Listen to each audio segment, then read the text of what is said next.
Hello, welcome to Secret Zone. Subscribe and turn on notifications for stories you won't forget. I wasn't supposed to be home that morning, but something pulled me back. Something that would later make me realize just how close I had come to losing everything. My name is Daniel, and it all started with the simplest, most ordinary mistake. I had left my laptop at home. Halfway to work, I reached for my wallet and felt nothing in my pocket. At first, I was more annoyed than worried-just. Another careless morning, I thought. I turned the car around, pulled quietly into the driveway, and walked into the house, expecting the familiar comfort of my own space. The house smelled the same. The sunlight streamed lazily through the windows, and everything seemed exactly as it should. But then I heard a soft, intimate voice coming from our bedroom, a voice that made my stomach drop before I even understood why. "We'll increase it tonight," Emily whispered. My heart froze, my pulse spiked, and a sudden chill ran through me as I stood in the hallway, realizing that the life I had known, the trust I had taken for granted, might already be slipping through my fingers. I heard a man's voice respond faintly, then Emily's quiet laugh, the same warm laugh she used to curl up against me on cold nights. Every instinct screamed at me to leave, to run, but I couldn't permit they to know. Every step, every sound felt amplified, every shadow a potential threat, and yet, somehow, I had to stay invisible, to watch and understand before anything irreversible happened. That one moment, one careless morning that should have been normal, turned into the most dangerous day of my life a day, when the familiar became a trap, and the person I trusted most might have been my greatest enemy. I wasn't supposed to be home that morning. The plan was simple: leave for work, pick up coffee on the way, sit at my desk, and get the day started. My name is Daniel, and I thought that's exactly what I'd do. But halfway to the office, my hand instinctively went to my pocket, and it was empty. My wallet wasn't there. For a second, I felt annoyance wash over me. How careless could I be? I didn't think anything more of it. It wasn't unusual for me to forget small things. I turned the car around, pulled quietly into the driveway, and walked up the familiar steps, thinking I would grab my wallet and get back on the road. The house looked ordinary, safe, familiar the way it always did. The sunlight filtering through the curtains, the quiet hum of the refrigerator, the faint smell of coffee lingering from the morning. Everything seemed fine, until I heard it. A voice, soft, intimate, coming from our bedroom. "We'll increase it tonight," Emily whispered. I froze. My body refused to move. My heart slammed against my rib cage, a sudden panic clawing at my chest. There was a man's voice, too, responding quietly. Calm, comfortable. Emily left us had always associated with warmth, with love, with safety, but now it cut through me like ice. My mind couldn't process what I was hearing. My name, Daniel, sounded foreign when she spoke it. The realization hit me. The person I trusted the most, my wife, was involved in something I couldn't yet comprehend. I pressed myself against the wall, feeling the hallway beneath my feet as fragile as thin ice. I wanted to move, to flee, but my mind screamed that I needed to stay, to listen, to understand before taking any action. My pulse raced. My hands tightened around the door frame, and for a moment, I wondered how a normal morning had twisted into something so dangerous, so foreign. Then Emily's voice softened again. "Everything will be ours." Ours. Not mine. Not his. Ours. That single word shattered the illusion of our marriage. Years of trust, years of comfort, felt like they were collapsing around me. I stepped back silently, exiting the house without a sound, the wind hitting my face as I sank into the driver's seat. My hands weren't shaking. That, more than anything, scared me. If I couldn't even feel the fear that should have consumed me, what did that mean? My phone buzzed a message from her, the same woman I had just overheard conspiring. "Hey babe, red heart, did you make it to work safe?" Primera started it, and for the first time, I understood something terrifying. Emily had just lied to me while standing 10 feet away. I didn't confront her then. I couldn't. Not out of fear, but because I needed her to feel safe. People make mistakes when they feel safe, and I had just begun to understand that I needed to survive this morning first. 12 minutes passed before I walked back inside, letting the front door close normally behind me. The metallic clink of my keys hitting the console table sounded louder than usual, each note echoing in the empty house. I called her name casually. Footsteps answered me. Then the bedroom door opened. Emily stepped into the hallway, brushing her hair back, already wearing the version of herself she wanted me to see. Warm, familiar, loyal. She smiled. Hey, you forgot something? Her eyes flicked to my hands, measuring, checking. My wallet, I said, lifting it slightly. She laughed softly. You'd forget your own head if I didn't remind you. She stepped closer, kissed my cheek. Her lips were warm, practiced, perfect. I thought you had Pilates, I said. It ended early, she replied smoothly. No hesitation. She walked past me into the kitchen at ease. Her movements were calm, routine. She grabbed 2 mugs, filled them with coffee, then asked, without looking at me, How are you feeling today? Not, how was your drive? Not, why did you come back? Who stuck us a loaded question?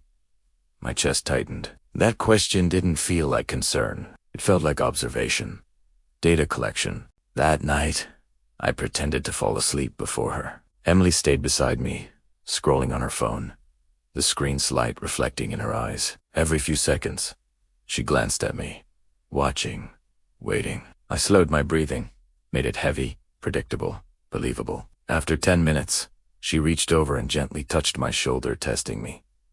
I didn't move. Another minute passed, and she quietly slipped out of bed. The bedroom door opened with slow precision and clicked shut just as carefully. I waited 5 seconds. 10 followed. The hallway was dark, but her voice carried from the kitchen in a low whisper. Yes, he's asleep. He hasn't noticed anything. A pause. Then softer. I increased it last week like you told me. Increased it. My hand pressed against the wall for support. The man's voice responded faintly through her phone, and though I couldn't hear the words clearly, her response was unmistakable. I know. But once it's done, everything transfers to me anyway. Transfers, not shares. Transfers. Ownership. Finality.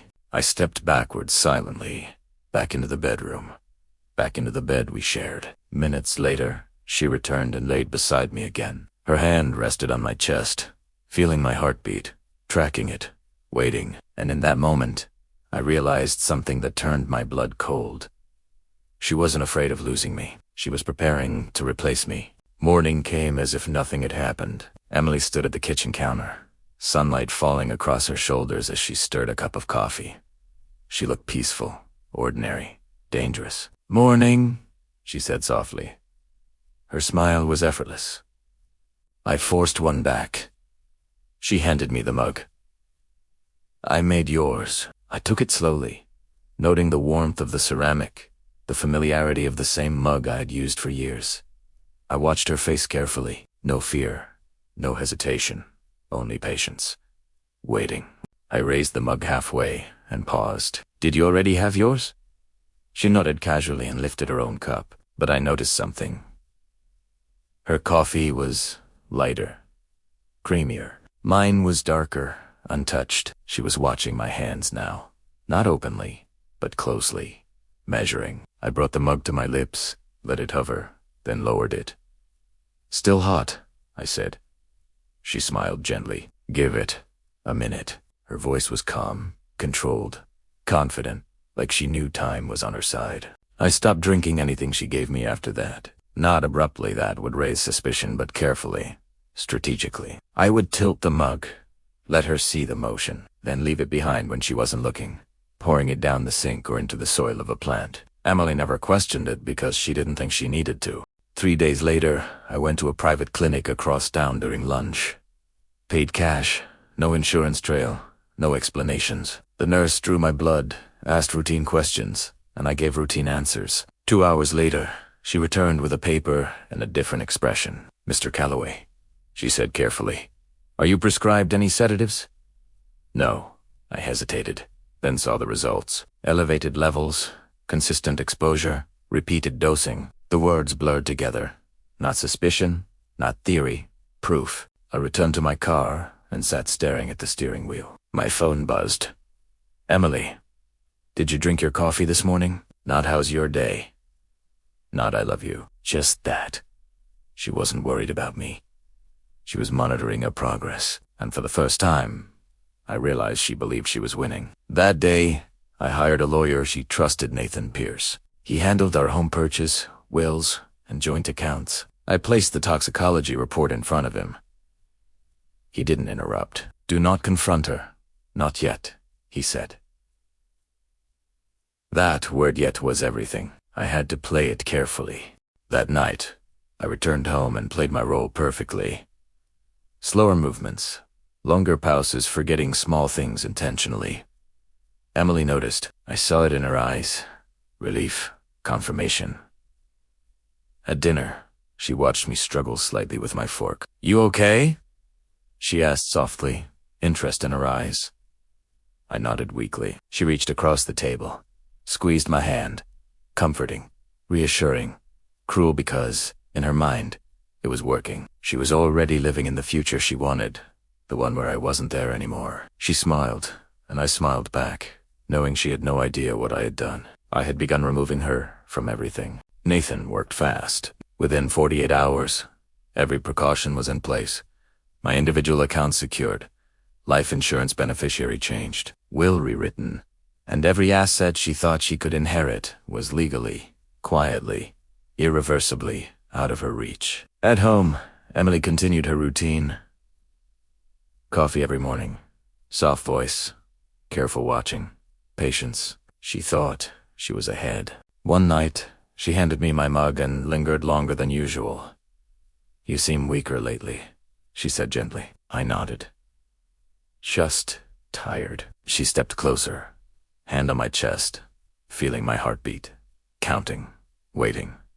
I'm here, she whispered. But the words weren't for me, they were reassurance for herself. Later, she fell asleep beside me, breathing deep, peaceful, certain. I waited until 2:14 a.m., then carefully took her phone. Her fingerprint unlocked it instantly. She never imagined she needed to hide anything from a dying man. The messages were exactly where I expected. One number, no name.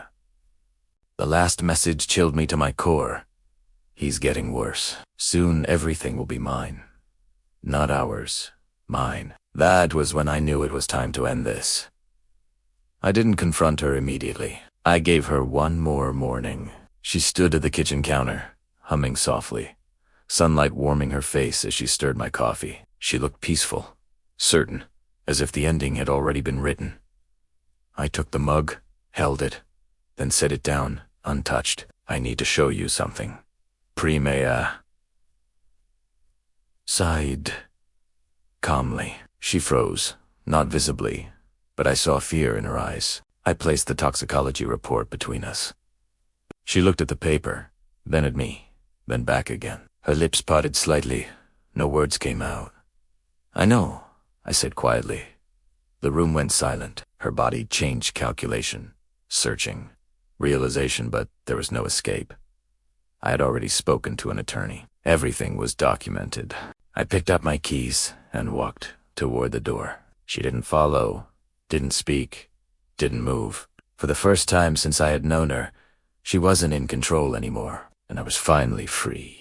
I walked out the door, my keys in hand, feeling the weight of every moment I had endured finally lift off my shoulders. Emily didn't follow, didn't speak, didn't move. She just stood frozen, the realization of her own exposure hitting her all at once. For years, I had trusted her, believed in her warmth, her laughter, her presence beside me in every small and quiet moment. And now, in a single night, I had watched that illusion crumble, piece by piece, until only the truth remained. I had survived her plan, outsmarted the danger she had so carefully prepared, and taken back control of my life without a single word of confrontation. Outside, the air felt sharper, fresher, as if the world itself recognized the shift that had occurred inside me. Every step I took away from that house was a step toward freedom, toward safety, toward reclaiming what she had tried to steal. And in that silence, in that quiet victory, I understood something that I would carry with me forever. Sometimes the ones you trust the most are the ones who can hurt you deepest but sometimes. Wheat Patien's intelligence and courage. You can survive even the most carefully laid betrayals and emerge stronger than you ever imagined. Help me reach 2,000 subscribers. Support the video with a like and share your thoughts in the comments. I read every message. Take care and see you in the next video.